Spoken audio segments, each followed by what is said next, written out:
Chapter 11. A Breach in the Bank. The February freshet had come. We had been expecting it, but no one along Maurice River had ever seen so wild and warm and ominous a spring storm as this.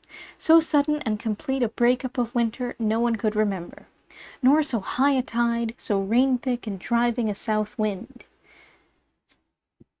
It had begun the night before, and now, along near noon, the river and meadows were a tumult of white waters, with the gale so strong that one could hardly hold his own on the drawbridge that groaned from pier to pier in the grip of the maddened storm.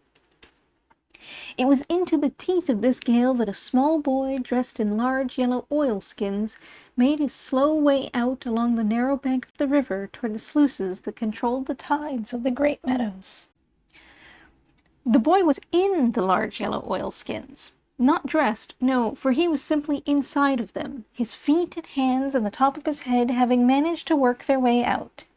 It seems, at least, that his head was partly out, for on the top of the oilskins sat a large black sou'wester, and in the arms of the oilskins lay an old army musket, so big and long that it seemed to be walking away with the oilskins, as the oilskins seemed to be walking away with the boy.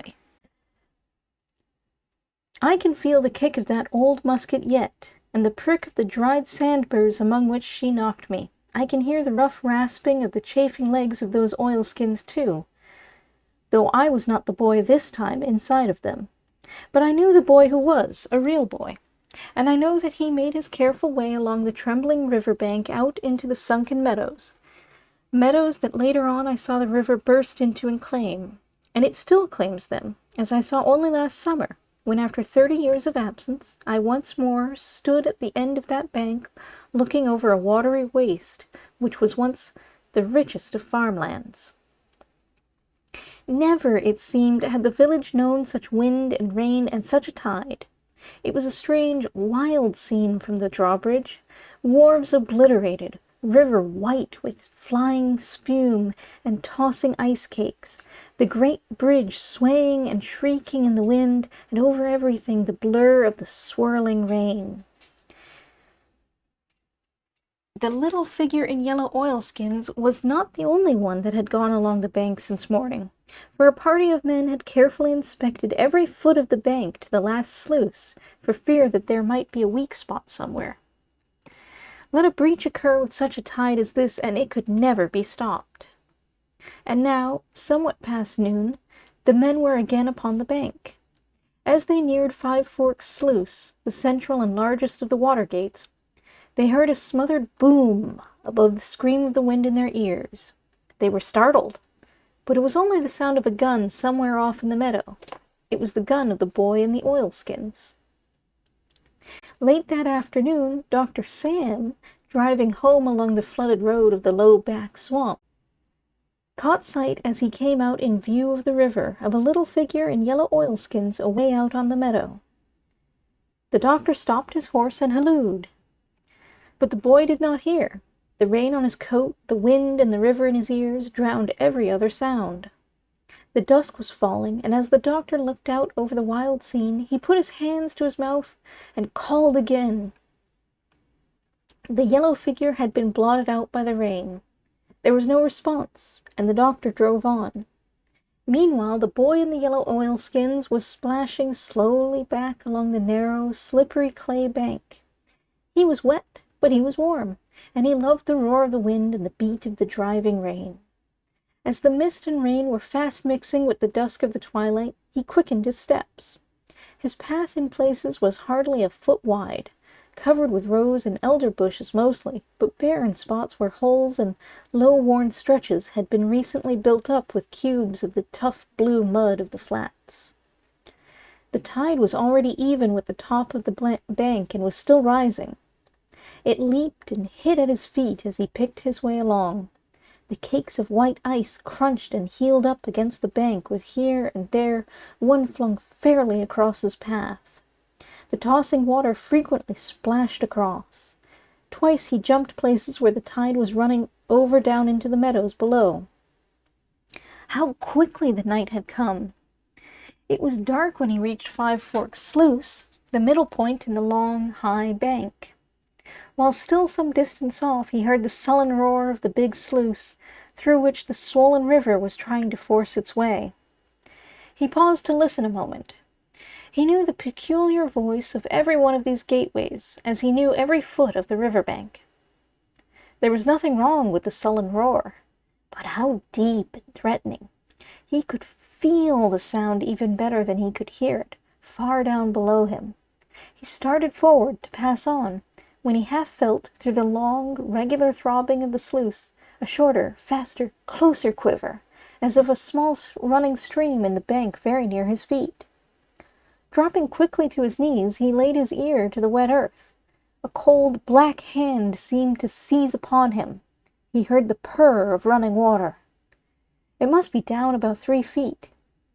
He could distinctly feel it tearing through. Without rising, he scrambled down the meadow side of the bank to see the size of the breach. He could hear nothing of it for the boiling at the gates of the sluice.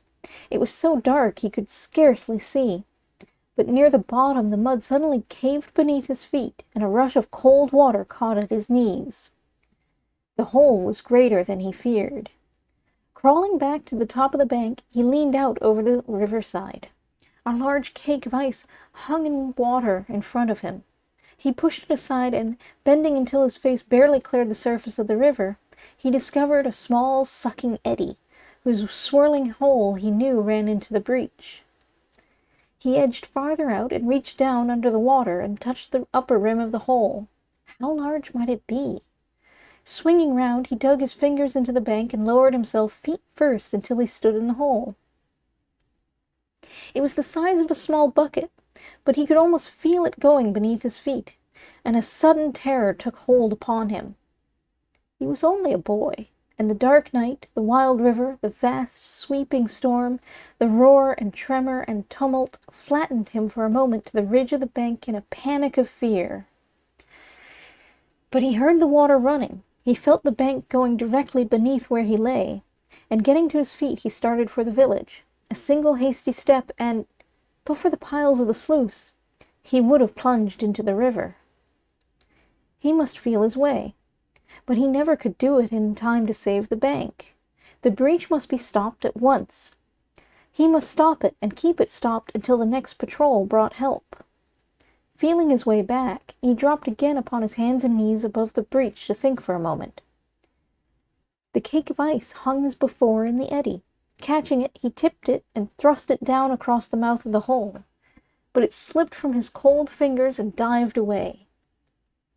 He pushed down the butt of his musket, turned it flat, but it was not broad enough to cover the opening.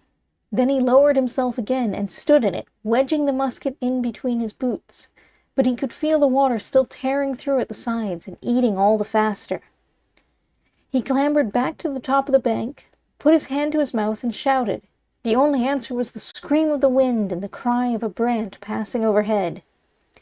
Then the boy laughed. Easy enough, he muttered, and picking up the musket, he leaned once more out over the river and thrust the steel barrel of the gun hard into the mud just below the hole. Then, stepping easily down, he sat squarely into the breach, the gun like a stake in front of him sticking up between his knees. Then he laughed again as he caught his breath, for he had squeezed into the hole like a stopper into a bottle, his big oilskins filling the breach completely. The water stood above the middle of his breast, and the tide was still rising. Darkness had now settled, but the ghostly ice cakes, tipping, slipping toward him, were spectral white. He had to shove them back as now and then one rose before his face. The sky was black, and the deep water below him was blacker. And how cold it was! Dr. Sam had been stopped by the flooded roads on his way home, and lights shone in the windows as he entered the village. He turned a little out of his way and halted in front of a small cottage near the bridge. "Is Joe here?" he asked. "No," answered the mother. "He went down the meadow for muskrats and has not returned yet. He's probably over with the men at the store." Dr. Sam drove on to the store. There was no boy in yellow oilskins in the store. Dr. Sam picked up a lighted lantern. "Come on," he said. "I'm wet, but I want to look at those sluices," and started for the river, followed immediately by the men, whom he led in single file out along the bank. Swinging his lantern low, he pushed into the teeth of the gale at a pace that left the line of light straggling far behind. "What a night!" he growled. "If I had a boy of my own!" And he threw the light as far as he could over the seething river and then down over the flooded meadow. Ahead he heard the roar of Five Forks sluice, and swung his lantern high, as if to signal, so like the rush of a coming train with the sound of the waters. But the little engineer in yellow oilskins could not see the signal. He had almost ceased to watch. With his arm cramped about his gun, he was still at his post. But the ice cakes floated in and touched him. The water no longer felt cold. On this side, then on that, out over the swollen river, down into the tossing meadow flared the lantern as the doctor worked his way along.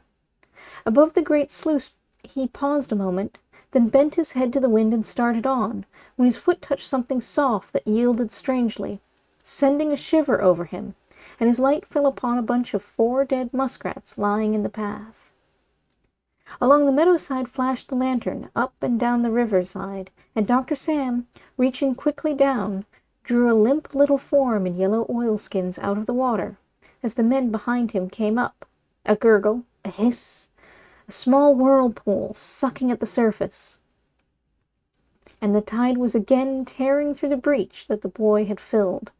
The men sprang quickly to their task, and did it well, while Dr. Sam, shielding the limp little form from the wind, forced a vial of something between the white lips, saying over to himself as he watched the closed eyes open, "If I had a boy of my own, if I had a boy."